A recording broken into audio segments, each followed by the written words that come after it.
In the spring of 1882, in the dry country outside Mercy Crossing, Texas, a woman named Elena Ward arrived at Red Willow Ranch with a single traveling bag, a few silver coins, and a letter that promised her steady work and honest wages. The letter did not mention the smell of old ash in the kitchen. It did not mention the broken window in the dining room, plugged, with a wadded piece of burlap that had been there long enough to turn gray. It did not mention the dust that lay over every surface of the main house like a fine beige shroud, or the battered table in the kitchen where nobody had sat for a communal meal in months, or the portrait of a woman on the dining room wall whose eyes looked down on an empty room every single day of the year. It did not mention the man himself, Samuel Drake, who met her at the stable with a face that looked like a man who had been awake for too long and had stopped expecting sleep to help. He was 36 years old, and carried his grief the way some men carry debt. Constantly, quietly, with the discipline of someone who has decided the only thing to do is to keep moving and not look directly at what it costs. His wife Abigail had died the previous year. Not suddenly but not slowly either, in a collapse that left him both unprepared and certain somehow that he should have prevented it.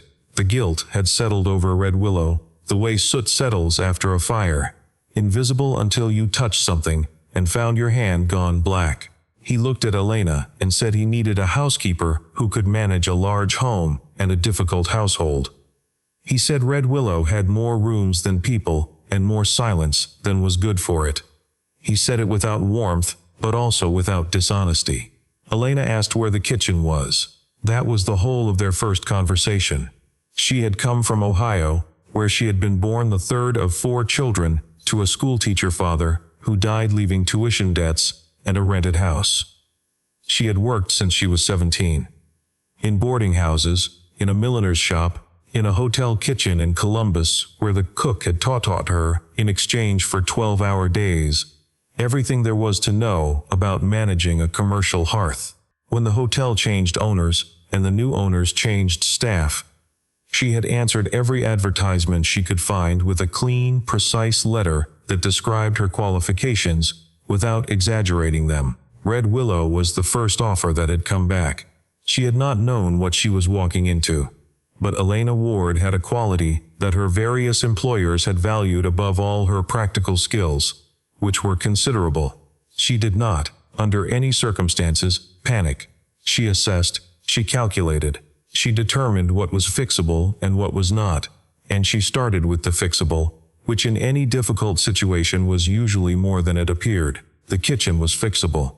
The stove needed cleaning and relighting, which she did by mid-afternoon. The cold ash came out in layers, each one a small biography of neglect.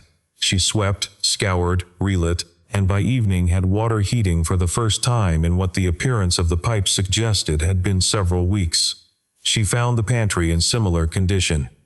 Sacks of flour that were still good, dried beans, salt pork, a jar of preserves someone had put up the previous summer. She took an inventory on the back of a piece of paper she found under the table and wrote down what was there and what was needed and what could be done with the first before the second was obtained. She made supper from what the pantry offered. It was simple, beans with salt pork, cornbread, black coffee, but it was hot and it was on time and the table was clean when the household sat down to it. The household, she had discovered, was more complicated than the letter had indicated.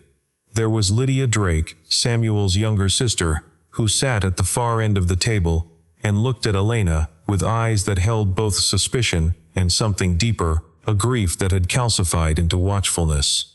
Lydia believed, Elena would learn, that Samuel had been absent during the final days of Abigail's illness, and she had not entirely forgiven him for it. This had made her quiet in the way people are quiet when they have decided not to say the thing they are most angry about. There was Thomas Drake, the younger brother, who arrived late to supper, smelling faintly of whiskey, and sat down without acknowledging Elena at all. He was 29, and managed the horses, and carried a look of a man who has been punishing himself for something, and has accepted the punishment as permanent. There was Aunt Ruth Marin, the aunt of the woman who had died, who sat across from Elena and studied her throughout the meal, with the intensity of a woman who had been asked to judge a replacement and found the task both important and distasteful. Nobody said much. The portrait of Abigail looked down from the wall above the sideboard. Elena ate, observed, and said nothing beyond what was directly asked of her. That night she heard Lydia crying through the wall of her room. Not loudly. Not even dramatically. The kind of crying that has been happening privately for so long that the person doing it has forgotten it is the kind of thing that might be heard. Elena lay still and listened, and did not go through the wall, because some griefs are private and require only to be acknowledged, not intruded upon. She got up in the dark and went to the window. In the yard below, Samuel Drake stood beside the locked door of what she had been told was the sewing room, the room that had belonged to Abigail. He stood there with one hand flat against the door. He did not go in. He stood there long enough for Elena to grow cold by the window, and then he went back into the house. She understood, as clearly as she had understood the state of the kitchen, that Red Willow was not simply a house that needed cleaning. It was a family that had stopped speaking the same language. Every one of them was fluent in grief and tongue-tied in everything else. She decided to stay. She told Samuel the next morning that she would commit to 1 month. She said she needed access to the kitchen stores, the household accounts, the linen inventory, and the schedule of meals.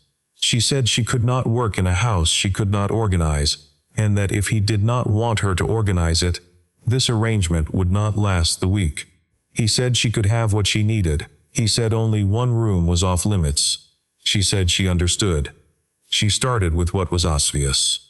Every morning she lit the stove before the household woke, so that when people came downstairs, there was warmth and coffee. She served meals on time. She managed the pantry with the precision she had learned in the hotel kitchen, ordering supplies before they ran out rather than after, noting what was used and what went to waste. The household, for perhaps the first time in a year, had clean linen on the beds and clean plates on the table, and a kitchen that did not smell of old failure. Cole Barrett, the foreman, who had been with Red Willow since before Abigail's death, was the first to say anything about it. He came to the back door one morning after she had been there a week, and accepted the cup of coffee she offered, and said, without looking at her directly, that the place had begun to smell like somewhere people actually lived. Elena accepted this without comment. She had by that point been watching the household long enough to understand the particular shape of each person's pain, the way a doctor reads posture before asking where it hurts. Lydia's grief had become protective. She had installed herself as the keeper of Abigail's memory, and any change in the house felt to her like an erasure. The first time Elena washed the embroidered tablecloth that Abigail had made, she felt Lydia watching from the doorway, the way you watch someone handle something fragile. Elena spread it on the line with the same care she would have used on her own mother's good linen, and when she brought it in dried and smooth, she put it back on the table without comment. Lydia came into the kitchen that evening and said, without quite looking at her, that Abigail had embroidered the border the summer before she got sick. She had worked on it in the evenings after supper. Elena said she could see the evenings in it. She said the pattern had the kind of patience that required good light and time. Lydia was quiet for a moment. Then she sat down and asked Elena if she wanted tea. It was a small thing, but it was the kind of small thing that changes the temperature of a house. Thomas was harder. He arrived at meals when he arrived at all, which was not always, and he kept to himself with the focused avoidance of a person who has made avoiding his primary occupation. He was carrying something he had not told anyone, and the carrying of it had made him difficult. Elena did not press him. She kept his plate warm when he was late and said nothing about the lateness, and said nothing about the whiskey smell that preceded him through the door. One evening a storm came in from the east, and the sky turned the particular green that meant serious weather. The horses in the south paddock were not secured. Thomas was the one who should have seen to it, and Thomas had been in the bunkhouse since mid-afternoon. Elena went to the paddock herself. She was not skilled with horses in the way that ranch people are, but she was skilled with making herself understood, and she managed to move the 3 horses into the stable one at a time, with the patient insistence of a person who does not have the option of panic. She was fastening the last stall when Thomas arrived, running, having been told by Cole what was happening. He stopped at the stable door. He looked at her in the lamplight, wet from the rain that had just started, her hands on the stall latch. He said he should have done that. She said it was done now. He said he stopped, he started again. He said he hadn't been right since Abigail died, and that he was aware that his not being right was causing problems for people who didn't deserve them. Elena latched the stall. She turned around. She said a man who is aware of what he owes is partway to paying it. He looked at her for a moment. He said that was a strange kind of comfort. She said she wasn't trying to comfort him. She was trying to be accurate. He almost smiled. It was the first expression on his face in her presence that had not been blank or closed. He started coming to meals more consistently after that. He was not transformed, but he was present, which was different from what he had been. Aunt Ruth took longer. She had the moral authority of a woman who had lost someone she loved and believed, in the way of people who have loved the dead for longer than the living, that this gave her certain rights. She compared Elena to Abigail constantly and silently, measuring each meal, each arrangement of flowers on the table, each decision about linen against a standard that had been fixed by someone who was no longer there to modify it. Elena did not fight this. She did what she could and did not apologize for what she was not. And after 3 weeks, Aunt Ruth said, standing in the kitchen doorway, that Elena's biscuits were not the same as Abigail's biscuits. Elena said she imagined they were not. Aunt Ruth said they were better. It was the most complicated compliment Elena had ever received, and she accepted it in the spirit it was intended, which was the spirit of a woman learning to make room. It was in the 4th week that she looked at the household accounts more carefully. She had been given access to the household ledger as part of her duties, which was how she came to notice, in the 2nd week, that the entries did not add up. Not dramatically, not in any way that shouted, but in the quiet way that errors accumulate when they are not caught. A figure carried wrong here, a total that didn't match its components there, columns that arrived at different sums, depending on where you started. She looked more carefully. The feed purchases were wrong. Not by much, but consistently wrong in the same direction, always slightly more than what she found in the barn. When she walked it with Cole and counted, the discrepancy was small enough to ignore if you weren't looking for it. Elena was the kind of person who counted. She brought this to Samuel on a Thursday afternoon with the ledger open on the kitchen table. He looked at it.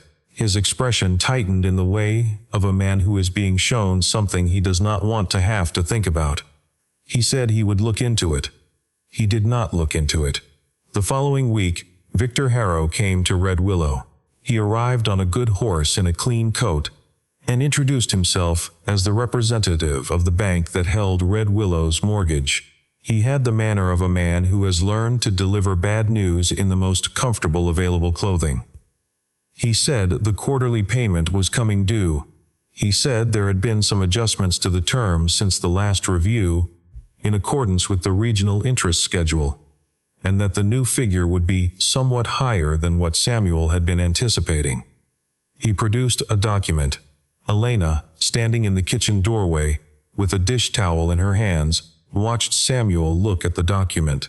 She watched his face do what faces do when they are shown something that doesn't match what they remember. He said the terms had been clear when he signed. Harrow said the terms were as stated in the current document. After Harrow left, Elena asked Samuel if she could see the original mortgage agreement. He said that was not a household matter. She said that if the kitchen accounts were her responsibility, and if the ranch's operating expenses came from the same funds that paid the mortgage, then the viability of the household was her responsibility, and by extension the question of whether the mortgage was accurate was connected to whether the household could be run. He looked at her for a long moment. Then he went and got a box from the office. He did not give her the original document, but he sat at the table while she looked at it, and he watched her read it, and after a while he stopped watching and started looking at what she was actually pointing to. The numbers had changed. Not obviously. The original was still there, but certain figures in the interest calculation had been adjusted, not crossed out and rewritten, which would have been visible, but altered in the original ink in a way that required careful comparison between pages to catch. The figures on page 1 matched the figures on page 3, only if you assumed that the figures on page 2 were correct, and the figures on page 2 were the ones that had been changed. Elena set her finger on the relevant line. Samuel read it. He said nothing for a long time. She said she did not know when the change had been made, or whether it had been made with the knowledge of anyone in the house, but that the original agreement and the current document did not match, and that Victor Harrow had presented the current document as authoritative. Samuel's face had gone the gray of a man standing on ground that has shifted under his feet. He said he needed to think. She left him with the documents and went back to the kitchen, but there was the locked door. She had thought about it since that first night. She had not pressed. She was not in the habit of pressing where she had been told not to, both because she had been told not to, and because she understood, now, why. But Lydia had said something. In one of the evenings they had begun spending together in the parlor. Lydia with her mending, Elena with the household accounts that she had been turning over ever since. Lydia had said that before she died, Abigail had told her that if anything happened, there was something under the sewing table. She had said it quietly, not looking at Elena, as though she was releasing a weight she had been carrying alone. Elena asked Samuel the following morning to open the room. He said no. She said she had reason to believe that Abigail had left something in that room that was relevant to the current state of the mortgage. He said she did not understand what she was asking him to do. She said she understood exactly. She said she knew it would cost him something. She said she thought Abigail had put something in that room because she intended it to be found, and that she had done it because she was trying to protect the ranch, and that keeping the door locked was not honoring her memory. It was abandoning her purpose. That was the wrong thing to say, and also the right thing. Samuel put his hand on the doorframe and stood there for a long time. He opened the door. The room was full of dust and still light. A sewing table stood in the center, the chair still drawn back as though the person who had been sitting there had only just left. On the table, a half-finished piece of embroidery. Under the table, a small wooden box. In the box, in Abigail's handwriting, on 3 sheets of paper, the original mortgage terms written out in full in her own hand, with the actual figures underlined. Beside them, a series of invoices showing payments made and received, and at the bottom, a single page of notes in a hand that was clearly growing unsteady, written in the final weeks before she died. She had known what Harrow was doing. She had been keeping records. She had been building a case quietly in the hours available to her, and she had put it all in the box under the sewing table and told Lydia where it was because she knew she might not have time to use it herself. Samuel read his wife's handwriting in that quiet room, and what happened in his face was not something Elena looked at directly. She stood by the window and looked at the yard and let him have it. Lydia stood in the doorway. Thomas had come in from the stable when Lydia went to get him, without being told why, only told to come. He stood beside his sister and said nothing. After a while, Samuel folded the papers carefully. He said his wife had been trying to save the ranch from inside a room he had kept locked for a year. Elena said Abigail had done exactly what she had always done. She had worked with what she had. She said they should go to town. The hearing at Mercy Crossing was held in the council hall, a long room with a flagstone floor and a disposition toward order. Victor Harrow arrived with his documents and his pleasant manner, and the assurance of a man who had done this before without consequence. Elena arrived with Abigail's box. She set it on the table. She took out the papers one at a time and laid them in order. She was not a lawyer, and she did not pretend to be. She was a woman who could read figures and compare columns, and explain clearly when they did not match, and she did this in a voice that was quiet enough that the room had to be silent to hear her. Harrow said she was a domestic employee presenting documents whose provenance could not be verified. She said the documents were in the handwriting of Abigail Drake, whom half the people in this room had known personally, and she invited anyone present to compare it with the family Bible and the church register, both of which were on the table in front of her. Harrow said the figures in the mortgage were standard. She showed, line by line, how the standard figures in the original agreement differed from the figures in the presented document. Lydia Drake stood up and said that Abigail had told her about the box and what was in it before she died. Thomas Drake stood up and said he had seen a man from the bank office at Red Willow during the week Abigail was ill, a week when Samuel had been in the south pasture and no one else had been in the house except Abigail. He had not understood at the time what the visit meant. He understood now. Cole Barrett, who had come in from the back of the room, said there were figures in the operating ledger that he had always thought were wrong, but had not been in a position to prove. Martha Vale, from her seat in the middle of the room, said that Harrow had come through her store a year ago, asking her to recommend a solicitor who specialized in property transfers, which had struck her as odd, given that he was a banker. Harrow stood and said he had heard enough and would not sit through a proceeding organized by a housekeeper and a dead woman's papers.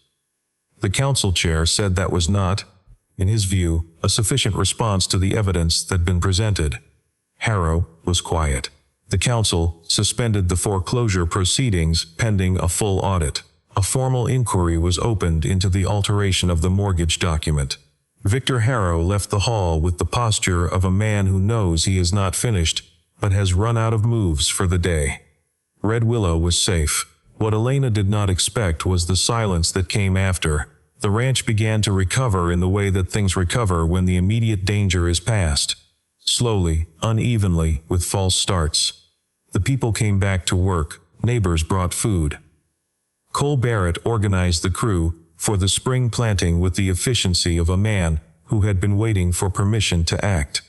Lydia finished the piece of embroidery from the sewing room, not to wear but to hang in the parlor, where Abigail's portrait looked down, a smaller and more personal statement that the past was not gone, but had been given its right proportion.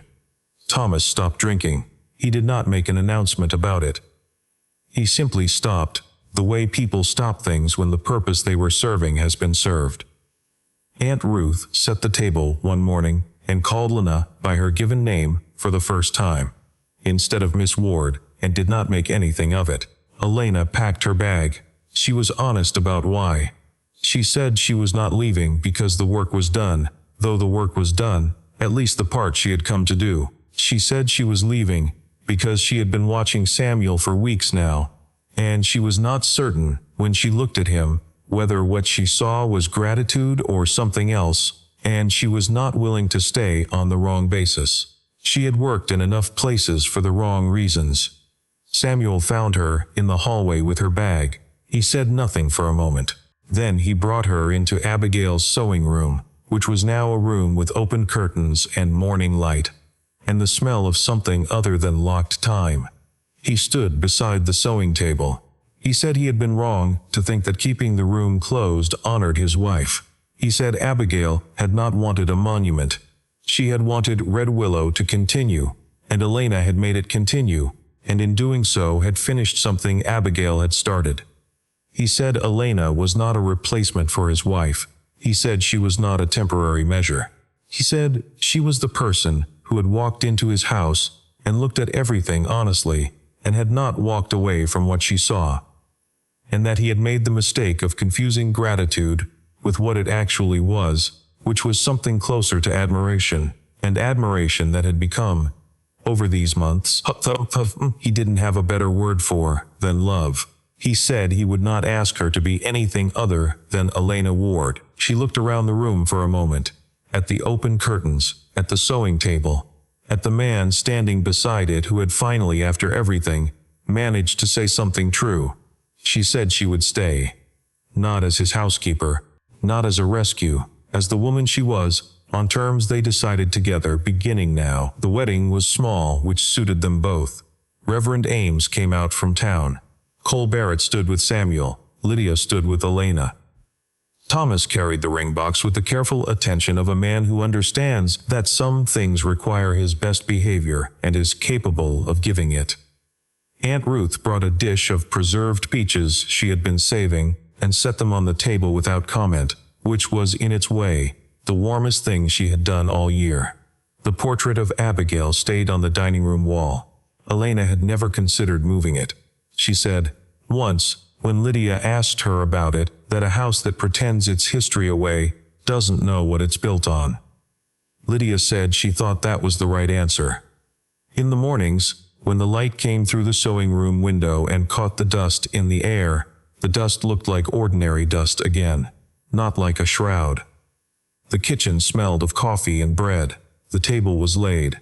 The accounts were in order. Some houses do not need to forget what they have lost. They only need to be shown that loss is not the last thing. They need someone to walk through the door and say, I see what happened here. I am not going to pretend it didn't. But I am going to light the stove. Elena Ward had lit the stove. The rest, as it turned out, was already there, waiting to be warm. Thank you for watching. This channel is no longer supported by ads, and these stories continue because people believe they matter. Patreon is a quiet way to support the work with early access, story previews, and small moments of input before each tale is fully told. On screen now is a preview of the Patreon page. If you'd like to support the channel, the invitation is in the first pinned comment down below. I'll see you in the next story.